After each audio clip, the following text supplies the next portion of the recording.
God bless everybody today. It's May 26th of 2023. Want to wish everybody a happy Memorial Day. Please be safe out there. It's going to be extremely busy on the roads and different things like that. So please be prudent in your ability to go out and be safe. Also, I want to just put a quick video out. There's a lot happening this weekend. I'm starting to see a number of things change in the markets, and I'm also starting to see a potential win by the white horseman, Erdogan. I've been talking about this for a while. He's going to unleash a massive invasion into Iraq and Syria shortly after his election win on the 28th, which is on Sunday. So we're going to watch that. And like I said in the last video or last couple videos, he would win. Prophecy dictates that he will, and that he will start this chain of event. Basically, the white horseman coming out as the first seal and bring a quarter of the Middle East into war. And we're going to start to see that happen between now in October. And so, and if you look at my paradigm, October is a big date. I see a potential six seal event. So if you go from right now, the white horseman potentially getting ready to invade Syria, to attack of Israel by October, middle October of this year, the next 5 months is going to get extremely complicated, and it's going to accelerate. So Israel's been talking about going alone at attacking Iran, and they've been threatening them for a while, and now Hezbollah and Iran and their proxies are all coming out basically saying that no, you're not threatening us with war, we're threatening you with war. And so this is going to cause not only Israel some real problems, because as the prophets tell us, they don't complete this job. They don't get it done. They have to recruit Turkey and other people to help them. And Turkey's getting ready to get into this game, and they're going to start Daniel 8 here in a matter of weeks, if not sooner. So Turkey's not going to sit on this, as he's been running against a pro-Kurdish leader. He's been backed by the other party now, which is going to give him over that 50% threshold, and that will secure his victory, and then he'll have ultimate power in Turkey to do whatever he wants. And we've got a lot going on the ground. I'm only going to cover a few things just because I want you to understand just how heated the situation is getting over there. In the West Bank, now we're talking about Gaza, West Bank, all these different areas that are going to affect Israel as we move forward.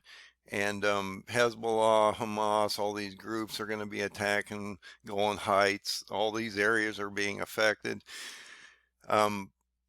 We've seen, like I said in the last video, I believe there was, or a couple videos back, there were about 1,500 missiles launched just in the last few weeks, and so this is going to keep ramping up. But now we have Israeli settlers attacking Palestinian farmers and torching their vehicles.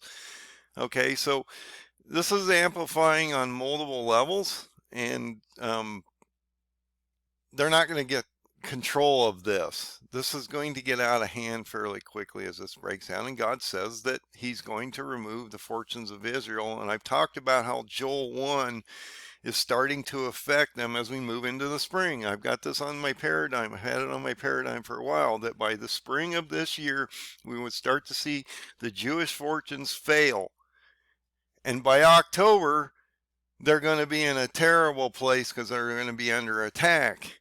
And then within 2 years after that, their walls are going to be broken in, and literally this community of people will be devastated. On that sixth seal event, when the Lord steps his feet down on the Mount of Olives and splits that mountain in half and allows those one third of those people to have access to Jordan, to Edom, 2/3 of these people are going to perish either by plagues, famines, or by the sword. Only 1/3 of the Jews get out of this event alive.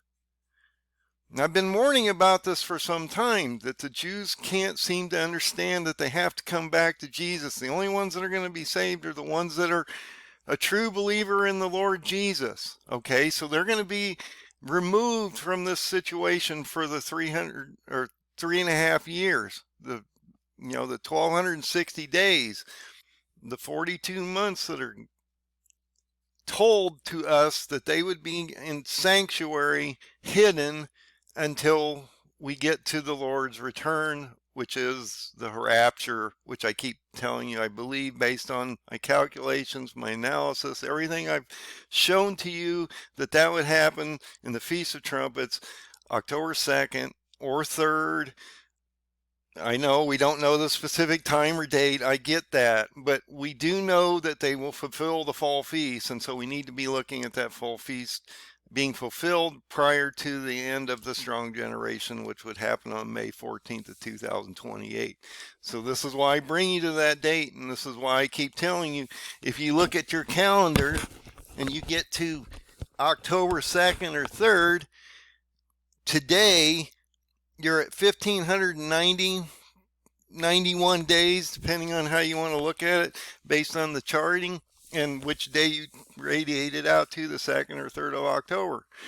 So 1,591 days. Think about that.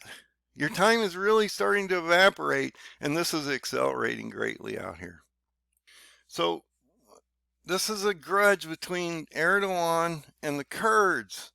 This is prophecy being fulfilled. This is Daniel 8. Look, go into Daniel 7 through 12.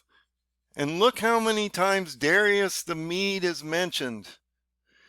He's mentioned in multiple chapters for a reason, because the Medes, the Kurds, which are in the history books, as the Medes, the Kurds, we should be watching this. No one's watching this. You know, you go out and Google Daniel 8, Kurds, Turkey. No one's talking about this but me, as far as I can tell. And when I try to bring it up to them, they just shut it off. Oh, it's a history lesson. Well, okay, maybe.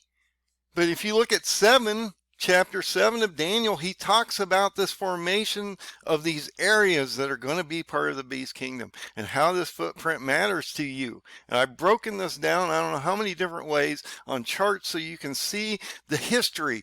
And when they take you to Russia, you're going, why? Russia isn't in the Bible, because you go look at the older Bibles, it's not there. He talks about the king of the north. Look at that, the king of the north. Just above Israel, the king of the north.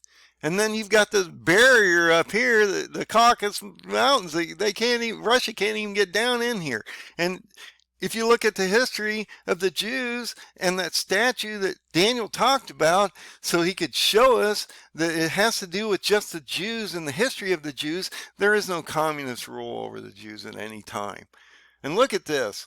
The pro-Kurdish parties are standing firm with their candidate that Erdogan's running against, as Erdogan is releasing videos of him being an opposition candidate that is in cahoots with the Kurdish militants, and they're announcing killing 19 Kurds within the last few days. This is not slowing down. This is ramping up. There's going to unleash. And if you look at all these little indicators here, the Peshmerga, I'm sorry, I'm terrible at names, are getting ready for this attack. They know it's coming. They know Erdogan demeanor and how he's ideologically driven and how he's going to come into Iraq and Syria and he's going to just crush these people down into Baghdad. And the prophecy says what? When they end up around Shush, Iran, and I say between Baghdad and Shush because it's all going to collapse down into here, these two factions, the Medes, which are the Kurds, and the Persians, which are the Iranians, will align as it tells us it will.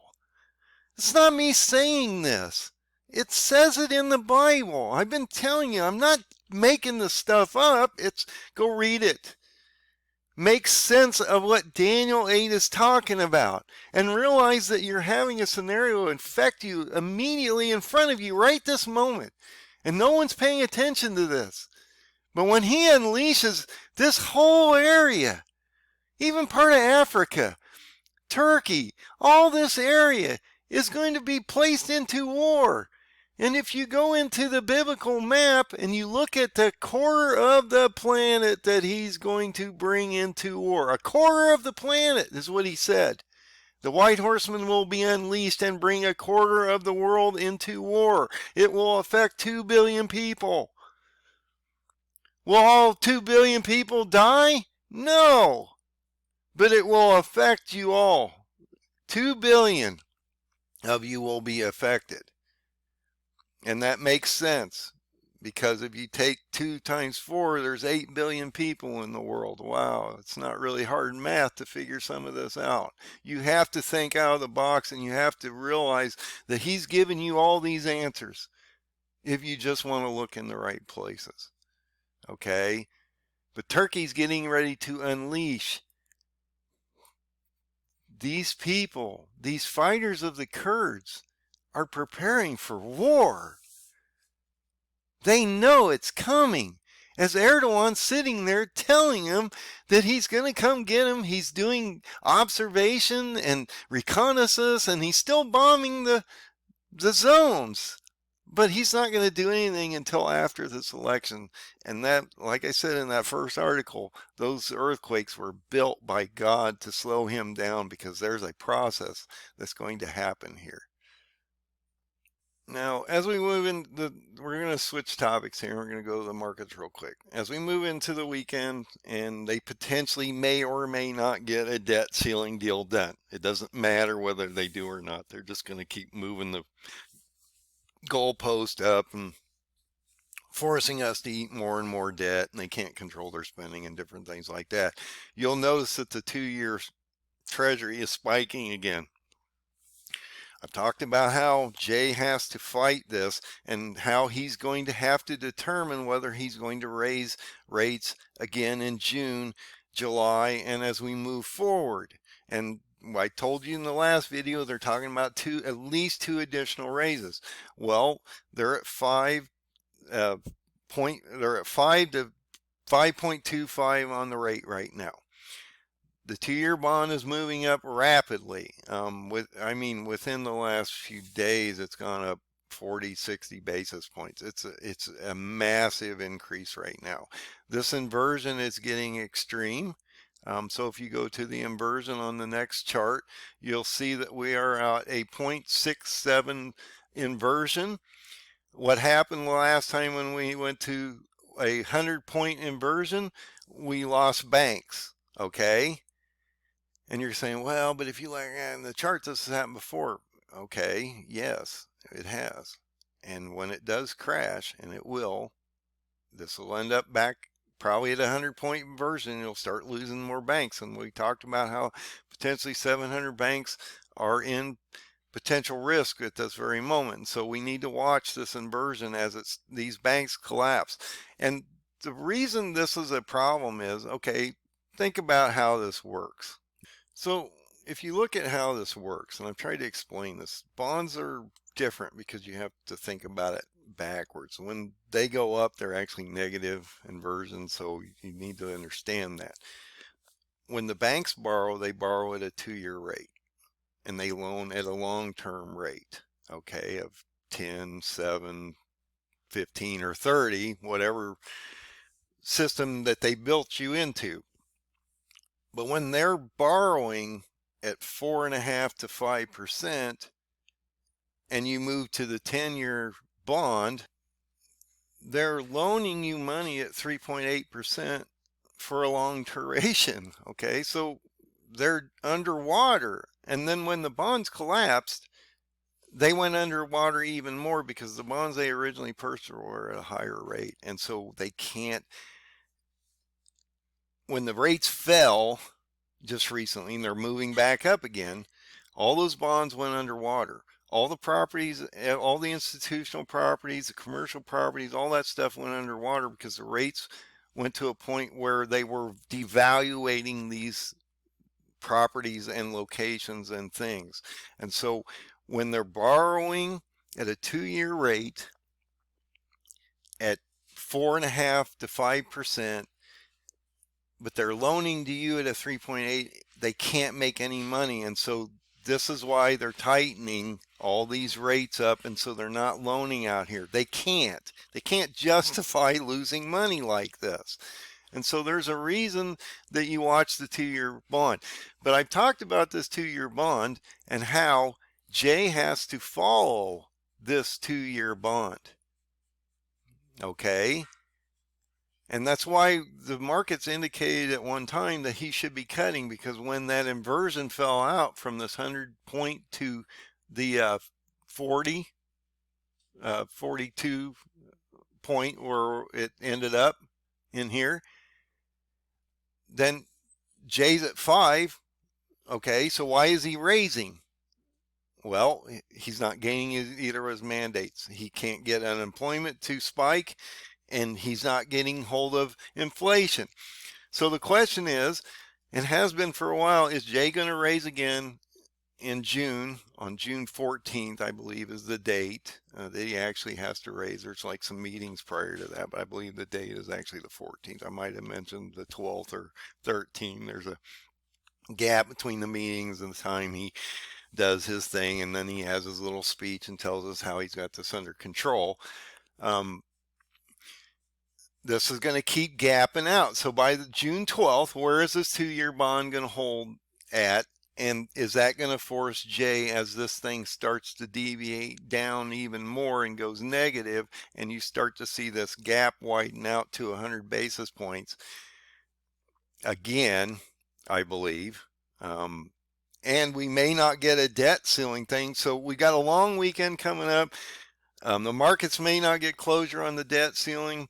Even if they do get closure, nobody's going to get what they want here, and it's not going to fix the problem. And so the bond markets are going to dictate this whole situation, because the bond markets are 3 times to 4 times larger than the stock market itself. And so you have to watch the bonds, and why we have this massive inversion that's happening within these yields, and how it's affecting these regional and central banks. And if this starts to happen again, you'll see another run on the banks, and people will start moving their money to the larger banks, and then they'll start cannibalizing these zombie companies, zombie banks that don't have good balance sheets, and they don't have to hold any money that you deposit anymore, because they removed those restrictions in 2018 to where they don't have to hold any of your cash anymore.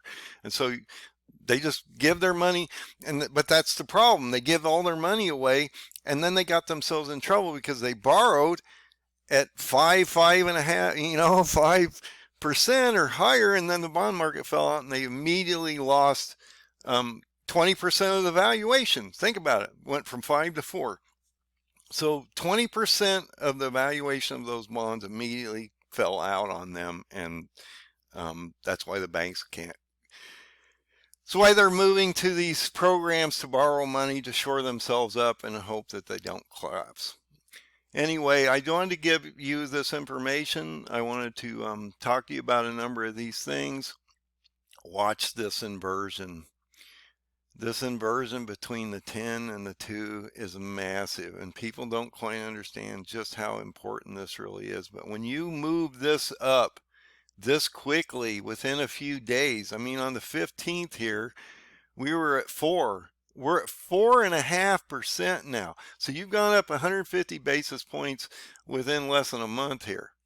Okay, that's historic moves. I don't think people quite understand the gravity of the moves. God bless everybody. Be safe this weekend. Have a great Memorial Day weekend. Please prep if you're not. Talk to your families this weekend and explain what is coming to them so they can spread the word. Please like and share these videos, because if you're watching them, you must think there's some value to what I'm giving you, and I hope that I'm not a teacher that's giving you false information. I've given you everything. I've tried to break this stuff down so you can understand it. So please, God bless everybody. Be safe this weekend and find that open door. Find Jesus before it gets too late.